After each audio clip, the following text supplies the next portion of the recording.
વહાલા હરિભક્તો, આજના સ્વામીશ્રીના દર્શન. અમારી આ જીગર સ્ટુડિયો ચેનલને લાઈક, શેર અને સબસ્ક્રાઈબ કરવાનું ભૂલતા નહીં. જય સ્વામિનારાયણ.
जब साउथर्न हेमिस्फीयर में बने सबसे बड़ा हिंदू मंदिर बीएपीएस टेम्पल में साउथ अफ्रीका के वाइस प्रेसिडेंट विजिट करते हैं और कहते हैं कि इंडियन कम्युनिटी और साउथ अफ्रीका एक अलग बॉन्ड साझा करता है, इसे कहते हैं सनातन धर्म की ताकत।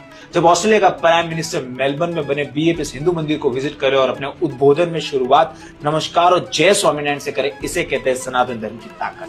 जब न्यूजीलैंड के प्राइम मिनिस्टर अपने भारतीय दौरे में दिल्ली अक्षरधाम को विजिट करे और इंडियन कम्युनिटी के कंट्रीब्यूशन की तारीफ करे न्यूजीलैंड की ग्रोथ में, उसे कहते हैं सनातन धर्म की ताकत।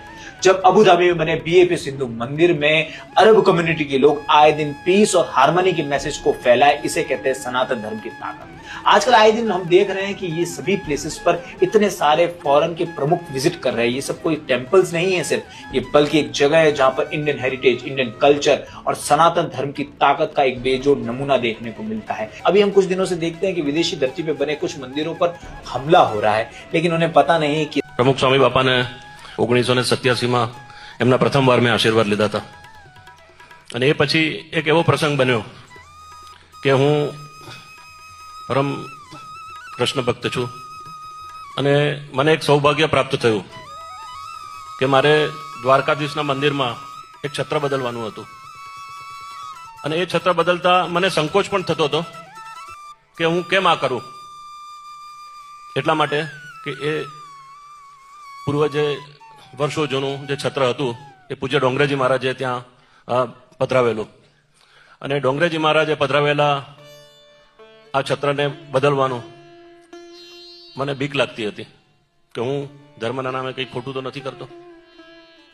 ત્યારે ફરી વખત હું જે મેં છત્ર બનાવ્યું હતું એ નવું લઈ અને હું પૂજ્ય બાપા પાસે ગયો હતો અને મેં એમની સાથે ચર્ચા કરી કે હું આ લાવ્યો છું તો હું શું કરું। તો એણે કીધું ચોક્કસ સમયની સાથે તમારે આ સારું કાર્ય કરવું જોઈએ અને એમણે પોતે મારા છત્રને પૂજા કરીને મને આપી અને એ છત્ર પૂજા કરીને એમને આપી એ છત્ર આજે પણ દ્વારકાધીશના મંદિરમાં બિરાજમાન છે।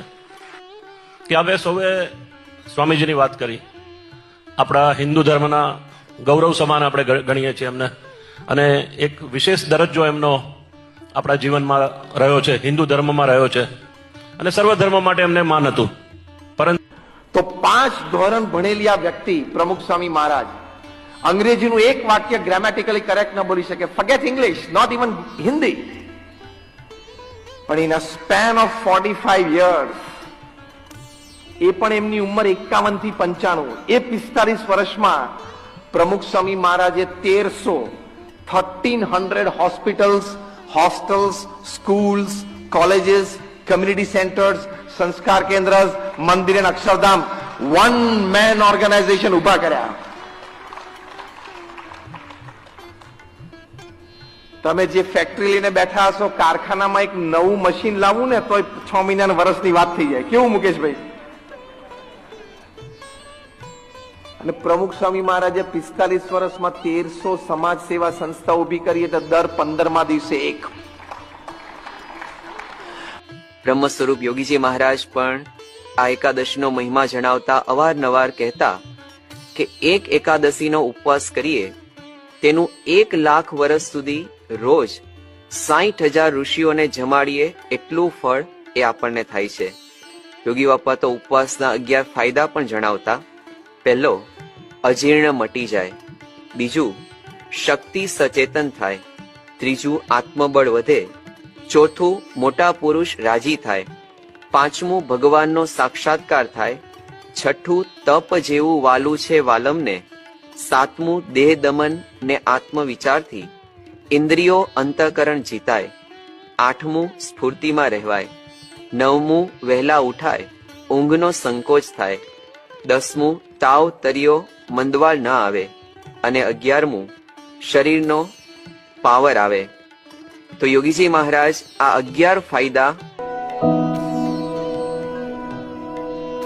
મહારાજે કહ્યું કે માણસ ધારે કરી શકે છે। હવે થયેલું છે દેશમાં મુખપાટવાળા જે કલ્પના ન કરી શકે એવા મુખપાટ કર્યા છે, એટલે અંગ્રેજીમાં કહેવાય છે impossible viz never tried, impossible viz never tried.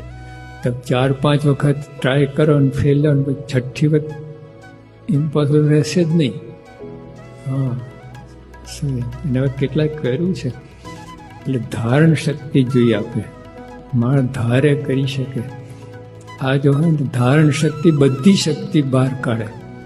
અંદર જે તમે બધી શક્તિ બહાર આવે. ધારણ શક્તિ હોય તો. ધારણ શક્તિ ના હોય તો બધી પડી રહે, ઉતી રહી. તો આ બધા ટ્રાય જેટલું બને એટલું કરો. ઇનામ મળે ના મળે પણ બાપાને રાઈકો તો મળશે જ. તો એટલે એ કરવાનું જ આપણે બધા ટ્રાય કરો. હા, ધારો અને થશે જ.